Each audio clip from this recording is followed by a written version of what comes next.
Hello viewers, welcome to Ed on.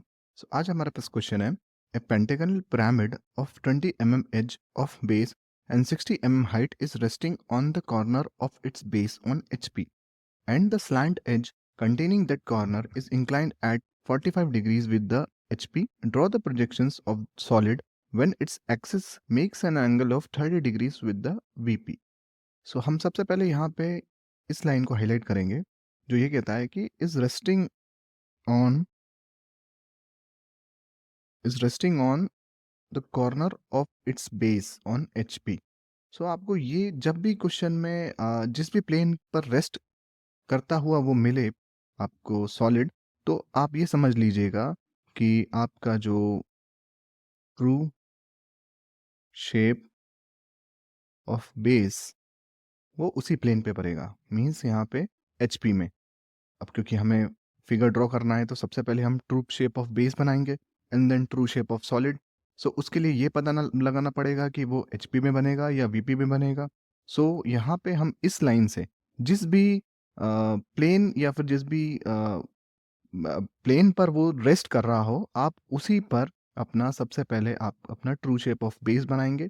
That means यहाँ पे HP हमें प्रोवाइडेड है। अब यहाँ पे और एडिशनल इंफॉर्मेशन प्रोवाइडेड है। अब चूंकि पेंटागनल पिरामिड का जो बेस है वो एक पेंटागन बनेगा with centre O. So pentagon हम ऐसा वाला बनाएंगे, राइट कॉर्नर्ड या लेफ्ट कॉर्नर्ड, ये हमें इसी लाइन से डिडक्शन करना पड़ेगा। सो ये आपको बहुत इंपॉर्टेंट कंसेप्ट मैं आपको बताने जा रहा हूँ कि यहाँ पे जब भी ये लाइन लिखी रहे on the corner of its base, corner आए या स्लैंट एज आए, ये दोनों केसेस में आपको राइट हैंड साइड कॉर्नर्ड वाला, मीन्स ये वाला राइट हैंड साइड कॉर्नर्ड वाला, आपको राइट हैंड कॉर्नर्ड फिगर या बेस आप ड्रॉ करेंगे। क्यों? क्योंकि मैं आपको थोड़ा सा यहाँ पे समझाऊंगा। ये हमने एचपी पे हमने ट्रू शेप ऑफ बेस बनाया,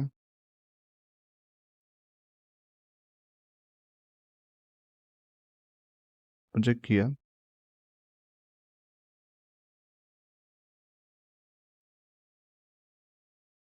इस तरीके से कुछ हमें फिगर मिलेगा। अब हम इसके अबाउट, इस पॉइंट के अबाउट ही इसे इंक्लिनेशन देंगे। लाइक यहाँ पे दिया गया है resting on the corner of its base the slant edge containing that corner. The slant edge, ये जो है ये सारी एजेस होती हैं slant edges.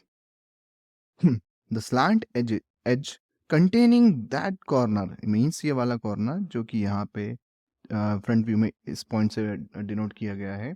The slant edge containing that corner, ये वाली जो स्लैंट एज है वो इंक्लाइंड है 45 डिग्रीज विद द वीपी। सो हम इसको इसको अब ये जो भी एक्स वाई जेड एंगल जो भी होगा, यहाँ पे हम इसको 45 डिग्रीज पे टिल्ट करेंगे। सो इसलिए आप लेफ्ट हैंड साइड वाला भी लेके, लेकिन लेफ्ट हैंड साइड में फिगर को आपको इस तरीके से, अभी हम इसको ऐसे राइट हैंड साइड में टिल्ट करेंगे,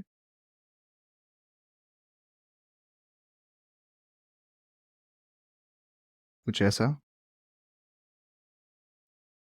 ताकि ये जो एज है वो 45 डिग्रीज हो जाए। मीन्स हमने इसको क्लॉकवाइज टिल्ट किया। और आप अगर लेफ्ट हैंड साइड में, जो कि हम प्लेन्स में, आपको अगर ध्यान हो अपने वीडियोस अगर प्लेन्स के देखे होंगे, सो हम लेफ्ट हैंड साइड वाले पॉइंट को कंसिडर करते थे, या हम जब भी हमें ऐसा दिया गया था कि is resting on the corner of its base on HP, अगर ये लाइन हमें प्लेन के लिए दी गई होती तो हम लेफ्ट हैंड साइड वाला डायग्राम ड्रॉ करते। क्यों? क्योंकि हम उसमें जो प्लेन को, जैसे कि अगर ये पेंटागनल प्लेन होता और इस तरीके से हम ड्रॉ करते और ये टॉप व्यू में एक लाइन की तरह शो होता, सो हम इस पॉइंट के अबाउट उसे एंटी क्लॉकवाइज डायरेक्शन में हम रोटेट करते हैं एंड कुछ ऐसा इंक्लिनेशन देते 45 डिग्रीज का। लेकिन हम यहाँ पे जो सॉलिड को वो क्लॉकवाइज डायरेक्शन हम टिल्ट करते हैं। जनरली हम इस तरीके से ही सब क्वेश्चन हम सॉल्व करेंगे। सो हम इस पॉइंट को कंसिडर करते हुए हम उसे क्लॉकवाइज डायरेक्शन में टिल्ट या रोटेट करेंगे। इस वजह से हम राइट हैंड साइड कॉर्नर या राइट हैंड साइड कॉर्नर या राइट हैंड साइड एज्ड, अगर ये एज होता है यहाँ पे, मैं आपको उसकी भी कंडीशन बता दूंगा। अगर यहाँ एज होता तो हम राइट हैंड साइड एज्ड वाला पेंटागन का जो ट्रू शेप ऑफ बेस है वो ड्रॉ करते। प्लेन में हम एंटी क्लॉकवाइज रोटेट करते थे, हम इसमें सॉलिड्स में क्लॉकवाइज रोटेट करते हैं। सो इसलिए आपको शायद मैं होप करता हूँ कि आपको ये राइट और लेफ्ट कॉर्नर्ड हम क्यों लेते हैं ये आपको समझ में आया होगा। सो हम यहाँ पे preferentially right hand side cornered वाला जो है ट्रू शेप ऑफ बेस यहाँ पे ड्रॉ करेंगे। अब हमें दो चीज़ें पता लग गई, एक एचपी में ड्रॉ होगा इस लाइन से, क्योंकि वहाँ आप ये भी देख लीजिएगा क्वेश्चन में कि किस प्लेन के अबाउट उसका सबसे पहले रेस्टिंग या इंक्लिनेशन दे रखा है, तो हम उस पर सबसे पहले उसका ट्रू शेप ऑफ बेस उस प्लेन के अबाउट हम उस प्लेन पर बना लेंगे। उसके बाद दूसरी चीज़ यहाँ से हमने जो निकाली है कि कैसा वाला बनेगा। अगर यहाँ पे दिया है कॉर्नर, तो जैसा मैंने बोला आपको कि यहाँ पे अगर कॉर्नर आए या स्लैंट एज आए, उस उन दोनों केसेस में आपको राइट हैंड साइड कॉर्नर्ड वाला true shape of base draw करना है। अगर इसकी जगह आता स्लैंट, या आपको याद करना पड़ेगा, अगर आपको कंफ्यूज नहीं होना है एग्जामिनेशन टाइम में, तो आपको ये आप याद करके चले जाएंगे तो आप ज़्यादा इजीली आप सॉल्व कर पाएंगे प्रॉब्लम्स। अगर स्लैंट फेस आए या फिर एज ऑफ बेस आए, स्लैंट फेस या एज ऑफ बेस की कंडीशन में हम राइट हैंड साइड एज्ड वाला, मीन्स जिसमें राइट हैंड साइड पे एज आए, वो वाला हम true shape of base draw करेंगे। सो आई होप आपको समझ में आ जाएगा। अगर कोई कंडीशन कॉर्नर की दी रखी है, कॉर्नर और स्लैंट एज वहाँ पे नेमिंग में कुछ आपको ऐसा मिल जाए कि स्लैंट एज और या कॉर्नर के अबाउट उसको वो रेस्ट कर रहा है या इंक्लाइंड है एचपी से, सो आप सबसे पहले उसको ये दिमाग में ले आइए कि राइट हैंड साइड कॉर्नर्ड वाला हम उसका जो ट्रू शेप ऑफ बेस है वो ड्रॉ करेंगे। अगर यही क्वेश्चन में दिया रहता है resting on the edge of base on HP, so हम एज ऑफ बेस या फिर स्लैंट फेस, इस तरीके से अगर टर्मिनोलॉजीज यूज होती तो आप, क्योंकि यहाँ पे आप देख पाएंगे, जैसे मैं आपको थोड़ा सा विजुलाइज भी करवा देता हूँ, इसको मैं यहाँ रीड्रॉ करता हूँ।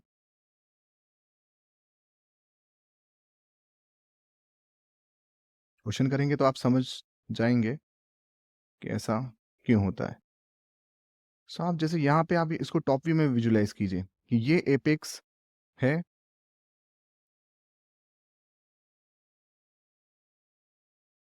इस तरीके से कुछ पिरामिड शो होगा, ये एक्सिस रहेगी, और ये इसका ये वाला पॉइंट ओ है ना, ये पॉइंट ओ है। और खैर इसके लिए ये नहीं बनेगा, ये वाला अपन ने इस वाले के लिए बनाया था, कॉर्नर्ड वाले के लिए। इसका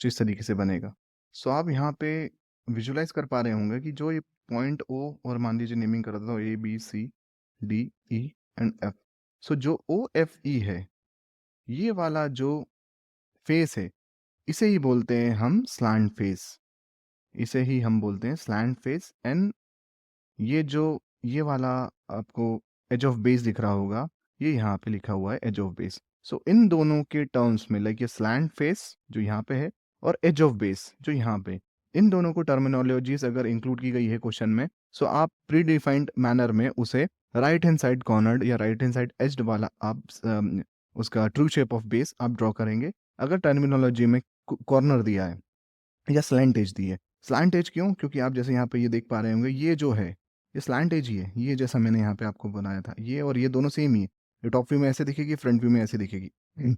सो ये स्लैंट एज ही है, ये स्लैंट एज या कॉर्नर जैसे यहाँ पे दिया हुआ है ये कॉर्नर, इन दोनों के रिगार्डिंग अगर आपको क्वेश्चन में टर्मिनोलॉजी आपको दिखे, सो आप प्री डिफाइंड मैनर में उसका ट्रू शेप ऑफ बेस उस प्लेन में आप कॉर्नर्ड वाला ड्रॉ करेंगे, ना कि edge of base right hand side में जो हम लेते हैं वो वाला नहीं ड्रॉ करना है, राइट हैंड साइड में कॉर्नर वाला आपको ड्रॉ करना है। सो आई होप यहाँ तक आपको क्लियर होगा कंसेप्ट। टर्मिनोलॉजीज में आपको थोड़ा सा रिवाइज करवा देता हूँ। ये पेंटागनल पिरामिड है। सो यहाँ पे ये जो आप देख पा रहे हैं, लाइक 1 2 3 4 एंड 5, ये पांचों स्लैंट एजेस हैं।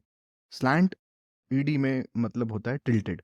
Tilted vertical edges are called slant edges.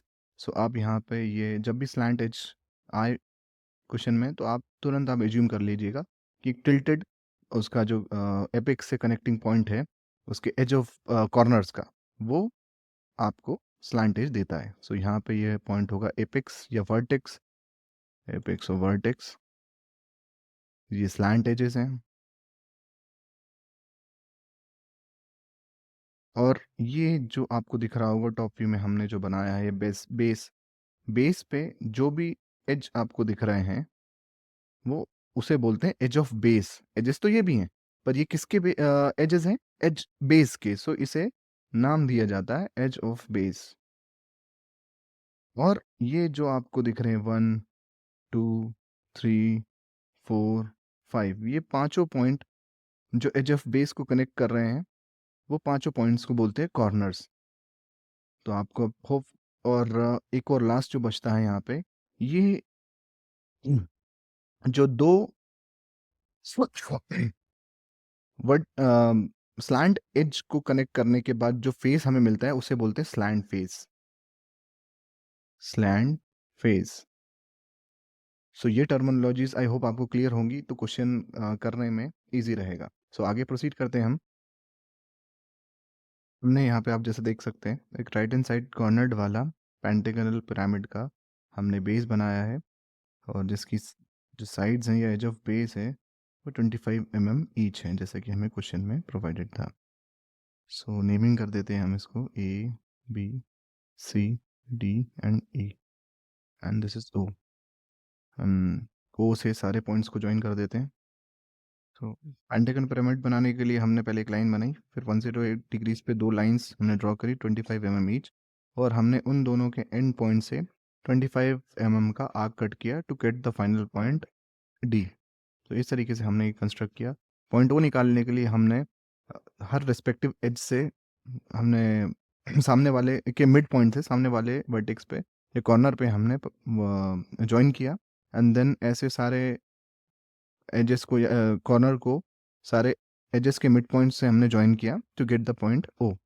इस तरीके से हमने ओ यहाँ पे निकाला है। अब हम सभी रिस्पेक्टिव पॉइंट से हम परपेंडिकुलर प्रोजेक्टर्स ड्रॉ करेंगे। सिंस आपको पता है कि जो ए बी सी डी ई है, वो एच पी पे लाई कर रहा है, सो यहाँ वो हमें सारे पॉइंट्स यहाँ पे हमें ऑन एक्स वाई मिलेंगे।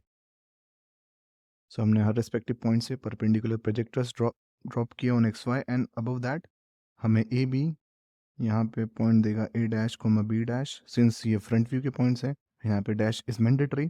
यहाँ पे हमें C dash comma E dash देगा मिलेगा,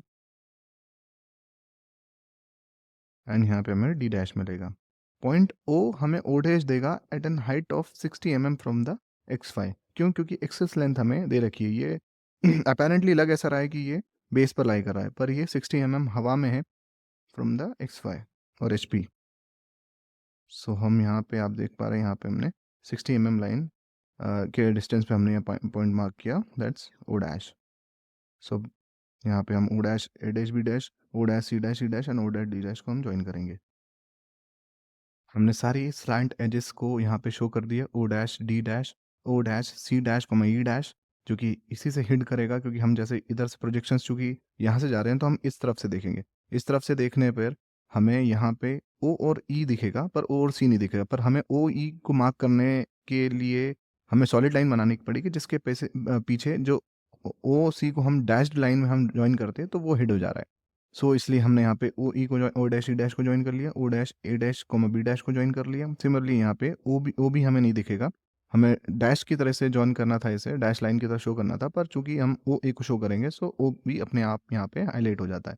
एंड यहाँ पे एक्सेस जो है ओ वन डैश से मैंने यहाँ पे शो किया है। आगे जाके क्वेश्चन में हेल्प मिलेगी हमें इस सेकेंड पॉइंट की। सो यहाँ पे एक्सेस को हमेशा शो किया जाता है line dot line dot line dot से।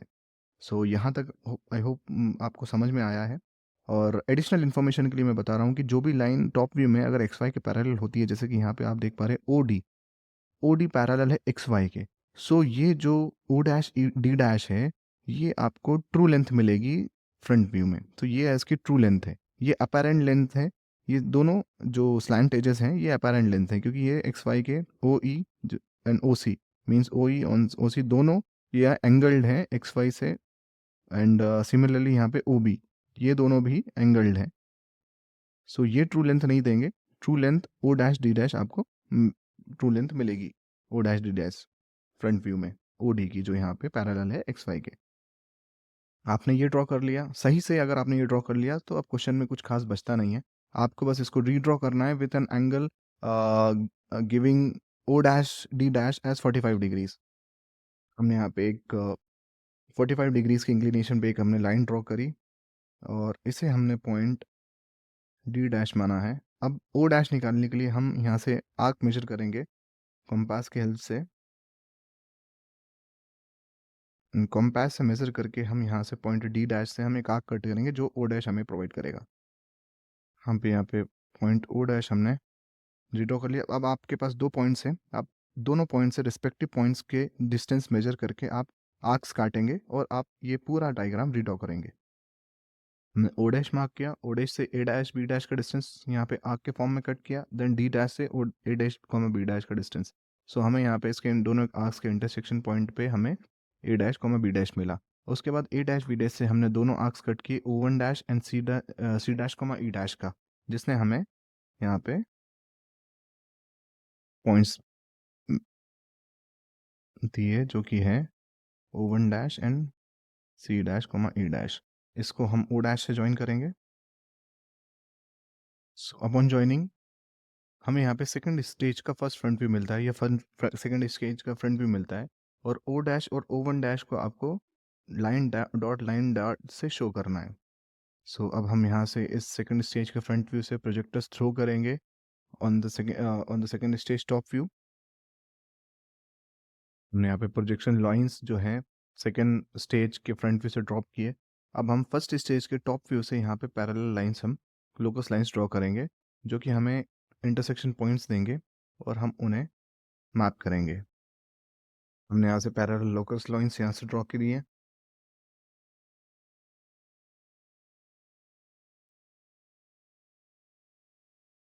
जो हमें ए डैश बी डैश को से हमें यहाँ पे बी मिल जाएगा पॉइंट, हमें यहाँ पे ए मिल जाएगा, यहाँ पर हमें ई मिल जाएगा,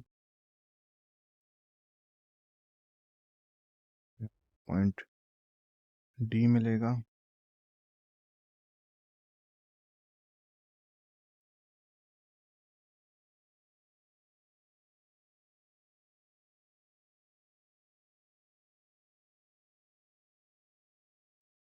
हमें यहाँ पे पॉइंट सी मिल जाएगा, और यहाँ पे पॉइंट हमें ओ मिल जाएगा, एंड ओ वन हमें जाएगा।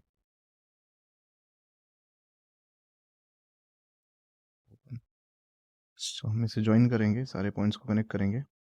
उससे पहले आपको प्रोजेक्शन ड्रॉ करने से पहले आपको कुछ बातें यहाँ पे ध्यान में रखनी चाहिए, कि जो फेरी फेरी के जो एजेस हैं या कॉर्नर्स या फेरी फेरी के लाइंस हैं या लेटरल एज या एज या बेस एज, वो हमेशा डार्क रहेंगे। सो सबसे पहले फेरी फेरिकल हम चलकर और सारे उनको कनेक्ट कर देते हैं, सारे पॉइंट्स को। तो हमने यहाँ पे फेरी फेरी के जो पॉइंट्स हैं वो डार्क कर दिए। अब आप यहाँ पे देखिए कि जो ओडी है उसे मैं कैसे ज्वाइन करूँ, या तो डार्क में या फिर लाइट में, मींस डॉटेड लाइन। सो आप यहाँ से देखिए, क्योंकि यहाँ प्रोजेक्टर लाइंस ऊपर से आ रही हैं, सो आप इस व्यू को टॉप व्यू से देखने की कोशिश कीजिए, क्योंकि ये टॉप व्यू तो है, ये इस प्रोजेक्शन का टॉप व्यू है। सो आप इसी को यहीं पर आप ऊपर से देखने की कोशिश कीजिए। अब आप यहाँ पे देखिए कि हमें निकालना है C D D E O D. So यहाँ पे आप ओ डी देखिए, ओ डी नीचे है सबसे, नहीं दिखेगा, है ना। और आप यहाँ पे देखेंगे C D, C D C D भी नीचे है, नहीं दिखेगा। यहाँ पे डी ई, वो भी नीचे है, नहीं दिखेगा। अब आप बोलेंगे सर आपने तो यहाँ पे ओ सी यहाँ भी नीचे है, तो आपने उसे तो डार्क कर दिया।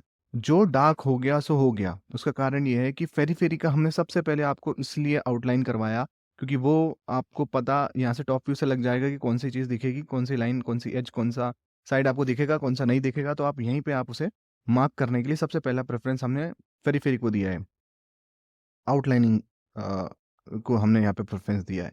सो इसलिए अब हमें यहाँ पे आउटलाइन्स नहीं देखनी। यहाँ पे जो रिमेनिंग एजेज़ हैं, रिमेनिंग जो साइड्स हैं, उसे हमने देखना है। सो हमने यहाँ पे देखा कि जो ओडी है, अब आप इसको यहाँ से भी देख सकते हैं। जब इस फिगर को मैं ओडी के अबाउट रोटेट करूँगा 45 डिग्रीज़, तो इसको एज़्यूम की ना यहाँ पे, ये हवा में थोड़ा-सा आपको असम्पशन्स लगाने पड़ेंगे यहाँ पे, थोड़ा-सा दिमाग लगाना पड़ेगा। कि ओडी को मैंने यहाँ पे टिल्ट किया 45 डिग्रीज और ओ हवा में है। सो ये वाली जो फेज़ है, जो ओ डी सी और ओ डी ई, ये दोनों फेज़ हमें नहीं दिखेंगी। क्यों? क्योंकि वो हिड हो जाएंगी, ये तीनों फेज़ दिखेंगी। जो ये फेज़ है ओ बी सी, ये दिख रहा है। ओ बी सी ये दिखेगा, डेफिनेटली दिखेगा। क्यों? क्योंकि यहाँ पे ऊपर से ओ बी दिख रहा है। सो यहाँ पे हम इसको ओ बी को भी डार्क करेंगे और दैट्स वाई हम यहाँ पे अब आगे चलते हैं। ये वाला फेज़ दिखेगा, ओ ए बी वाला फेज़ दिखेगा। सो इसलिए हम यहाँ पे ओ ए को भी यहाँ पे हम डार्क करेंगे, है ना? जैसे कि यहाँ आप देख पा रहे हैं, ऊपर से देखने पर यहाँ पे सबसे पहली लाइन हमें जो स्लैंट एज जो मिल रहा है वो ओ ए एंड ओ बी दोनों ही हमें मिल रहे हैं। और आप इसको यहाँ से वेरीफाई और चेक कर सकते हैं कि जब आप इसको टिल्ट किया और फिर आप जब इसको ऊपर से देख रहे हैं तो आपको ये तो दिखेगा ही ना, ये वाला फेस दिखेगा जो कि यहाँ पे ओ बी सी फॉर्म करेगा। ये वाला फेस दिखेगा जो ओ ए बी वाला, ओ बी ए ये वाला फेस दिखेगा आपको। एंड ओ ए ई ये वाला भी फेज दिखेगा, जो कि ओ ए ई ये वाला फेज दिखेगा। लेकिन ये जो दो फेजेस हैं, एक तो ओ सी डी और ओ डी ई ये वाला फेज जो है, ये दोनों हिट हो जाएंगे। और इसकी वजह से, इस वाले स्लैंट फेज की वजह से, इस वाले की वजह से और इस वाले की वजह से ये दोनों फेजेस हिट हो जाएंगे। और इस वजह से यहाँ पे हमें ना इसका एज ऑफ बेस दिखेगा, ईडी दिखेगा, ना सी डी दिखेगा, ना ओ डी दिखेगा। सो हम यहाँ पे तीनों को हम डॉटेड लाइन से शो करेंगे। अब एक्सिस लाई कर रही है यहाँ पे, सो हम यहाँ पे प्रेफरेंशियली एक्सिस को देंगे क्योंकि ऐसा कंसेप्ट है कि सबसे पहले आप बनाइए main line, means dark line सबसे पहला प्रेफरेंस है। अगर कहीं डार्क हो रहा है और डॉटेड लाइन साथ में आ रही है तो सबसे पहले आप डार्क लाइन को प्रेफरेंस दीजिए। कहीं पे अगर डार्क और ये आ रही है लाइन डॉट लाइन एक्सिस, सो आप उसमें भी डार्क को प्रेफरेंस दीजिए। लेकिन कहीं पे आ रही है लाइन डॉट लाइन एक्सिस की लाइन और डॉटेड लाइन, तो आप उसको प्रेफरेंस आप डॉटेड लाइन को देंगे। सो सबसे पहला प्रेफरेंस डार्क लाइन, दूसरा प्रेफरेंस एक्सिस लाइन और तीसरा प्रेफरेंस डॉटेड लाइन। सो हम यहाँ पे जो ओ बी और ओ ए को डार्क लाइन से जॉइन करेंगे और डी ई और डी सी को हम यहाँ पे डॉटेड लाइन से शो करेंगे और ओ वन को हम एक्सिस की तरह शो करेंगे। हमने यहाँ पे सी डी और डी ई को डॉटेड लाइन से हमने शो किया और ओ वन को लाइन डॉट लाइन से एक्सिस के फॉर्म में, क्योंकि हमने डॉटेड लाइन के ऊपर एक्सिस को प्रेफरेंस दिया और एक्सिस के ऊपर हम स्ट्रॉन्ग लाइन या डार्क लाइन को हम प्रेफरेंस देंगे। सो अब यहाँ हमारा सेकंड स्टेज का टॉप व्यू कंप्लीट होता है।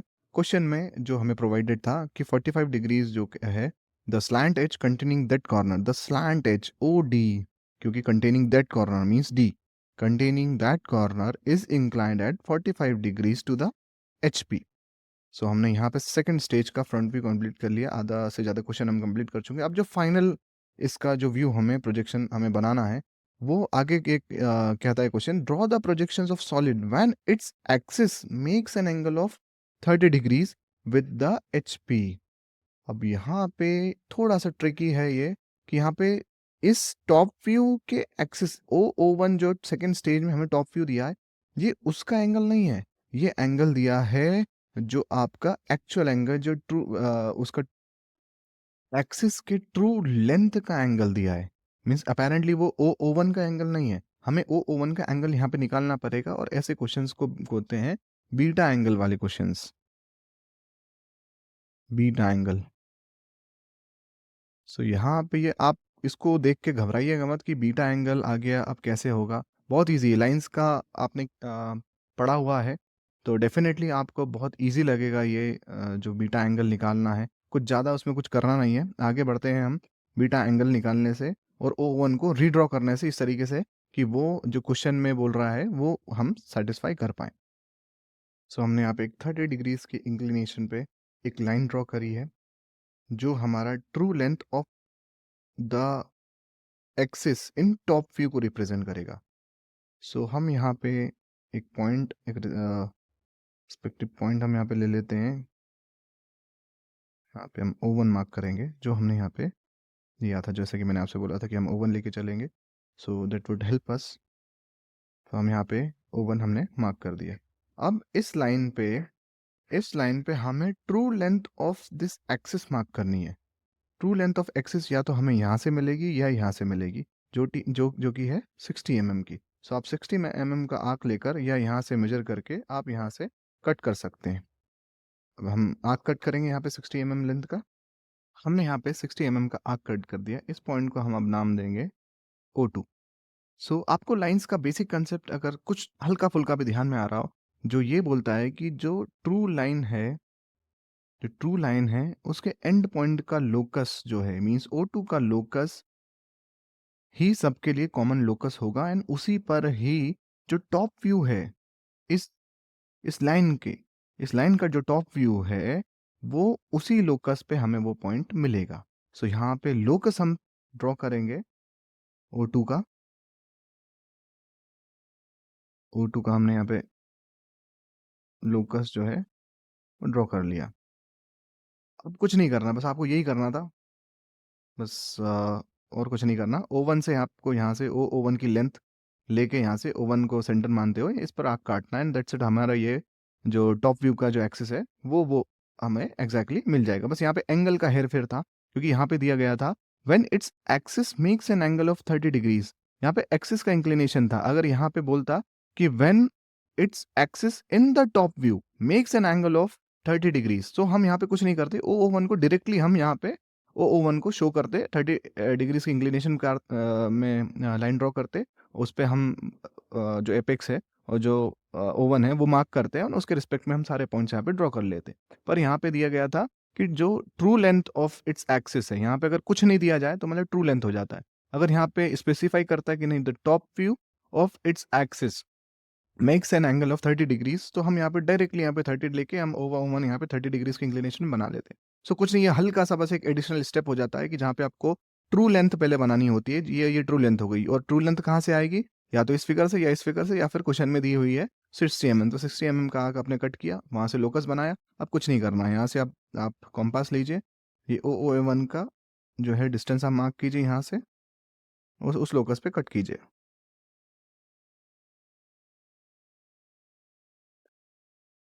यहाँ हमें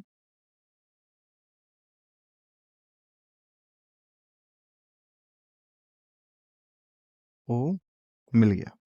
बस आपको 2 पॉइंट्स पता है, आप हर रिस्पेक्टिव पॉइंट्स के कट करके आप उनको रिप्रोड्यूस कर लीजिए। यहाँ पर रिप्रोड्यूस करके आप ऊपर थ्रो करेंगे, यहाँ से पैरेलल प्रोजेक्शंस लाइंस लेके आएंगे या फिर लोकस लाइंस लेके आएंगे, आपको फाइनल प्रोजेक्शन जो कि फ्रंट व्यू, थर्ड स्टेज का फ्रंट व्यू आपको मिल जाएगा। बस कुछ बचा ही नहीं है क्वेश्चन में।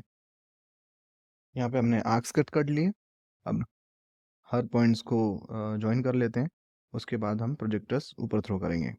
यहाँ पे same as it is redraw करना है ये, क्योंकि यहाँ पे सिर्फ अपन ने टिल्ट किया है उसको, यहाँ पे एंगल दिया है सिर्फ वीपी के रेफरेंस में। सो हम एचपी के रेफरेंस में कोई एंगल हमने चेंज नहीं किया, इसलिए हमें यहाँ पे कुछ और चेंजेस नहीं करना है। लाइक यहाँ पे शैडोड एंड जो डैश एंड डॉटेड लाइन जो हमने यहाँ पे बनाई थी वो एज इट इज़ यहाँ पे रिड्रॉ करनी। सो हमने यहाँ पे सारे लाइंस को कनेक्ट करके और हमने थर्ड स्टेज का टॉप व्यू हमने यहाँ पे ड्रॉ किया है।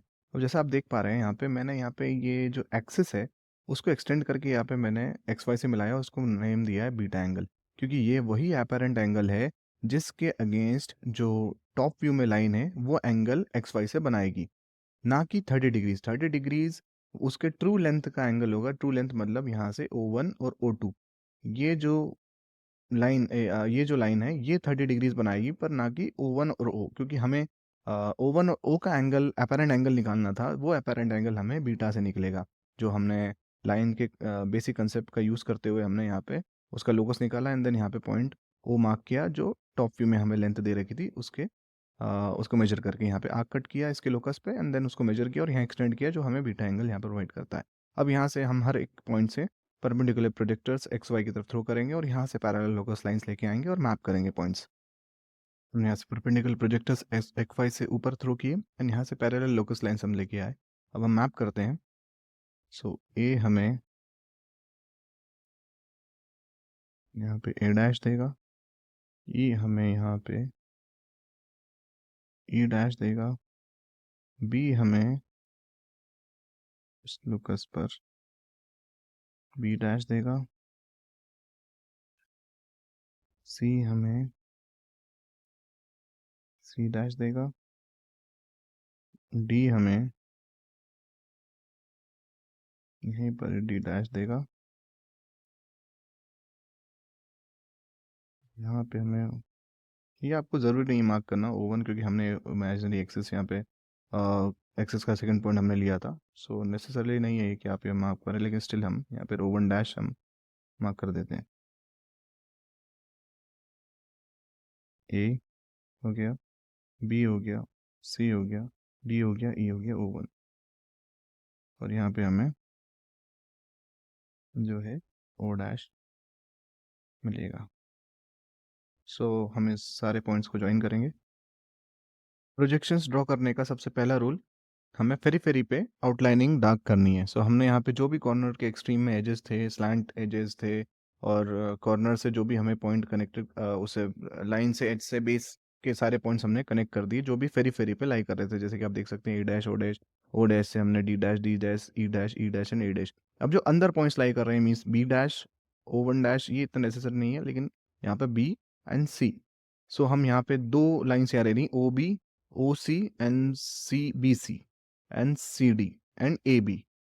ये वाले एज ऑफ बेस एंड जो स्लैंट एजेस हैं उनको कैसे डैश ड्रॉ करना है, या फिर यहाँ से उनको सॉलिड के थ्रू यहाँ पे शो करना है। सो आप यहाँ से देखिए कि आप जैसे प्रोजेक्शन लाइंस हमारी इस तरफ से आ रही हैं, ऊपर जा रही हैं, यहाँ से ऊपर जा रही हैं प्रोजेक्शन लाइंस। सो आप अपना व्यू इधर से देखिए। अब इधर से देखने पर आपको कौन सा फेस दिख रहा है? आपको ए ई ओ दिख रहा है ना? ये वाला फेस दिख रहा है, तो हमने तो ये डेफिनेटली यहाँ पे ए ई एन, सो हम यहाँ पे ओ ई को भी हम डार्क करेंगे। एक और स्लैंट एज रह गई थी, ओ ई को हम डार्क करेंगे, और ओ बी जो है वो हिडन है, क्योंकि आप यहाँ से देख पा रहे हैं, यहाँ पे इसको मैंने 45 डिग्रीज पे टिल्ट किया एंड देन रोटेट किया। सो जो बी है पॉइंट वो ए के नीचे आ जाएगा यहाँ पे, जैसे यहाँ पे देख रहे हैं ए के नीचे आ गया। सो ओ बी हिडन हो जाएगा। यहाँ से देखने पर आपको ओ ई यहाँ पे डार्क बनाना है, ओ ए जो हमने डार्क ऑलरेडी कर लिया, ओ सी हिडन है, सो उसे डॉटेड लाइन से शो करेंगे। ओ सी हिडन इसलिए क्योंकि यहाँ पे आप देख पा रहे हैं ओ सी बी के भी नीचे है। सो मतलब वो पॉइंट ई से वो लगभग लगभग छुप जाएगा। इस तरीके से हम देखेंगे आपको उसको फ्रंट व्यू से। सो यहाँ पे ओ सी जो है वो छुप जाएगा। आप जैसे यहाँ पे देख पा रहे हैं जो ओ सी है वो इस प्लेन, इस फेस के नीचे आ रहा है। एंड सिमिलरली क्योंकि हम जब इसको टिल्ट करेंगे और रोटेट करेंगे इस तरीके से 45 डिग्रीज के बाद इधर फर्दर उसको रोटेट कर देंगे, हम वीपी से एंगल बनाएंगे, तो वो छुप जाएगा। सो ये भी डॉटेड आएगा, ये भी डॉटेड आएगा क्योंकि पॉइंट बी नीचे है। तो यहाँ पे आपको सिर्फ यहाँ पे ओ ई दिख रहा है, ओ ए दिख रहा है, बी नीचे चले जा रहा है, सी हिडन हो जा रहा है, एंड डी सॉलिड है क्योंकि डी नीचे वाला पॉइंट है, सबसे नीचे वाला पॉइंट है जो ये वाला पॉइंट है। सो ये तो हिडन ही है क्योंकि फेरी फेरी वाला पॉइंट है ये, ओ एज है, स्लैंट एज, तो ये तो हमें डार्क कर दिया। जो डार्क हो गया सो हो गया। सो अभी हमें हमें आते हुए देखना था कि जो स्लैंट एज है ओ सी उसे हमें डॉटेड करना है, एंड ओ भी हमें डॉटेड करना है। दोनों स्लैंट एजेस हमें डॉटेड करना है। उसके बाद हम एज ऑफ बेस की बात करेंगे। So edge of base A B, B C and C D. यहाँ पे आप तीनों, यहाँ से थोड़ा सा आप आइडिया लगाएं क्योंकि यहाँ से इतना लगाना थोड़ा सा मुश्किल है। यहाँ पे आप देखेंगे A B, B C and C D, ये तीनों हिडन है क्योंकि तीनों एक्स वाई की तरफ है ना, तीनों एक्स वाई की तरफ है। सो ये इन तीनों एज ऑफ बेस से ये तीनों हिडन है हो जाएंगे, क्योंकि अगर पॉइंट बी यहाँ तो पैरेलल हो जाए, परपेंडिकुलर था एक्स वाई के, तो यहाँ तो दिखेगा हल्का सा ओवरलाइंग लगेगा, लेकिन जैसे ये नीचे जाएगा तो ये हिट हो जाएगा पॉइंट ये इस वाली एज से, एज ऑफ बेस से। तो यहाँ पे A B, B C and C D ये तीनों हिट हो जाएंगी। क्यों? क्योंकि पॉइंट डी के बाद राइट में कोई पॉइंट नहीं है। डी से अगर, जब तक वो डी और सी पैरेलल नहीं हो जाता तब तक वो पॉइंट यहाँ पे दिखेगा नहीं। सो यहाँ पे जो ये है तीनों, वो सब तीनों एजेस आपकी हिडन रहेंगी, डॉटेड रहेंगी। ऑन दोनों स्लैंट एजेस एंड तीनों एज ऑफ बेस। सो फेरी फेरी के पॉइंट्स डार्क करने के बाद हमने इधर से उसको एक ग्लांस दिया। ग्लांस देने पे हमें पता लगा कि ओ ई भी सॉलिड है, क्योंकि हमें दिख रहा है यहाँ पे प्योरली विजिबल है। हमें यहाँ पे ओ ई एंड ओ ए दोनों क्लियरली विजिबल है। सो हम यहाँ पे उनको डार्क कर दिए। ओ ए हम पहले से डार्क कर चुके थे फेरिफेरिकल एज ये होने के कारण। एंड देन ओ ई हमने डार्क किया। एंड जो बी सी और सी डी और ए भी है, यहाँ पे ये डॉटेड लाइन से हमने कनेक्ट किया। एंड सिमिलरली हमने lateral edge O B, O dash B dash B और ओ सी डैश भी हमने डैश डॉट लाइन से हमने कनेक्ट किया। एंड एक्सेस हमने यहाँ पे वन मार्क किया था, सो एक्सेस लाइन डॉट लाइन से हमने यहाँ पे रिप्रेजेंट करी है। ओके, सो यहाँ पे बीटा एंगल अगर आए तो आपको डरना नहीं है, कुछ भी नहीं, बस सिंपल सा एक एडिशनल एंगल हमें निकालना पड़ता है। सो बस उसके लिए अल्फा या बीटा एंगल, अल्फा एंगल अगर ऊपर होता है तो उसे अल्फा एंगल बोलते हैं। और अगर वीपी के साथ कोई ऐसा लैटरल एंगल दिया रहता है ना, अपेरेंट एंगल दिया रहता है, तो उसे बीटा एंगल बोलते हैं। सो यहाँ पे बीटा एंगल रहे तो कुछ नहीं, बस एडिशनल आपको थोड़ा सा बस ये वाला एक आर्क काटना है। वो पहले तो आप लाइन ड्रॉ कर लेंगे जितनी भी दी हुई है, जैसे 30 डिग्रीज पे लाइन ड्रॉ करी। उस पे एक्सिस हमने मार्क पर ही एक दिया 0.01, वहाँ से उसका ओरिजिनल लेंथ जो ट्रू लेंथ है एक्सिस की वो मार्क करी 60 mm। 60 mm मार्क करने के बाद यहाँ पे लोकस बनाया। लोकस मार्क करने के बाद हमने यहाँ से टॉप व्यू से उसके अपरेंट लेंथ ली और वो मार्क करी। बस ये हमारा O1 मिल गया। बस ये 2 पॉइंट्स मिलने के बाद हमने रिस्पेक्टिव सारे पॉइंट्स उसके आर्क्स के माध्यम से कट करके निकाल लिए। बस उसके बाद प्रोजेक्ट किया। प्रोजेक्ट करने के बाद यहाँ से पैरेलल लोकस लाइंस लेके आए, इंटरसेक्शन पॉइंट्स निकाला। पॉइंट्स निकालने के बाद हमने जब उसको स्केच किया या प्रोजेक्शन हमने एक्चुअली उसको ड्रॉ के लिए कि कौन सा डार्क होना चाहिए, कौन सा डॉटेड होना चाहिए, तो हमने अपना व्यू इधर से देखा, क्योंकि अपेरेंटली ये इसका फ्रंट व्यू तो है। ये फ्रंट व्यू मतलब इधर से देखने के ऊपर से हम देख रहे हैं तो ऐसा दिख रहा है, लेकिन इधर से देखेंगे तो ऐसा दिखेगा। सो ऐसा देखने पर हमने उसको यहाँ से देखने की कोशिश करी और इसका सहारा लिया कि हम टिल्ट करते हैं इसको, फिर रोटेट करते हैं तो ये किस तरीके से दिखेगा। तो यहाँ पे सबसे पहला रूल तो है, फेरी फेरी पर जो भी पॉइंट्स या एजेस हैं उनको डार्क कर दीजिए। सो उससे आधा आपकी जो शेडिंग है वो हो जाती है कि उसको डार्क उसमें रखना है या फिर डॉटेड में शो करना है। उसके बाद रिमेनिंग आप थोड़ा सा अपना यहाँ पे विजुअलाइजेशन लगा के आप देख सकते हैं, एज्यूम कर सकते हैं, या आप कि किस तरीके से वो दिख रहा होगा। और वहाँ पे आप उस तरीके से आप लाइन डॉटेड फॉर्म में या फिर सॉलिड फॉर्म में आप मार्क कर सकते हैं। इसको मैं आपको 3D मॉडल से शो करता हूँ। So here it's 3D model. 25 mm की साइड दे रखी, 60 mm का एक्सेस, उसे एचपी से इंक्लिनेशन दिया 45 डिग्रीज का, जो कि कुछ फ्रंट व्यू में इस तरीके से दिखेगा। फ्रंट व्यू में उसको टिल्ट करने के बाद में हमने उसका फ्रंट व्यू बनाया और टॉप व्यू बनाया, मीन्स ऐसा। अब टॉप व्यू को 30 डिग्रीज पे ट्रू लेंथ को हमने वो इंक्लाइन किया, बीटा एंगल निकाला जो यहाँ पे शो नहीं किया रखा है, और यहाँ पे बीटा एंगल निकाल के हमने उसको उतने एंगल पे टिल्ट करवाया सॉलिड को, एक्सेस निकाल के, और यहाँ से प्रोजेक्ट किए लाइंस। और फिर हमने यहाँ पे अपरेंट उसका जो फ्रंट व्यू है वो हमने यहाँ पे निकाला। थर्ड स्टेज का जो फ्रंट व्यू है वो हमने ड्रॉ किया, जिस तरीके से आप देख पा रहे हैं दिखेगा वो।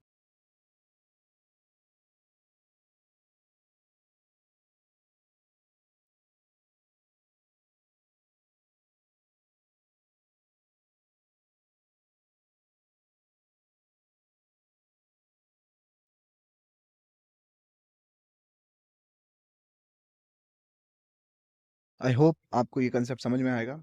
और इसी तरीके से सिमिलर ग्राउंड्स पे आप जो भी ट्रायंगुलर पैरामीटर है या फिर रेक्टेंगुलर रहे या फिर इस पेंटागोनल रहे या हेक्सागोनल रहे, सब के ग्राउंड्स इसी ग्राउंड्स पे आपको सॉल्व करने रहेंगे। सिर्फ बीटा एंगल रहे तो आपको मैंने समझा दिया, उसमें घबराने की जरूरत नहीं है। सिर्फ एक एडिशनल एंगल और एडिशनल लाइन ड्रॉ करनी होती है और उसको उस फिगर को रिप्रोड्यूस या रीड्रॉ करना होता है उस एंगल पे, उस अपेरेंट एंगल पे, जो यहाँ पे बीटा का नाम दिया जाता है। नीचे आ जाता है तो बीटा, ऊपर आ जाता है तो alpha. So thanks for watching.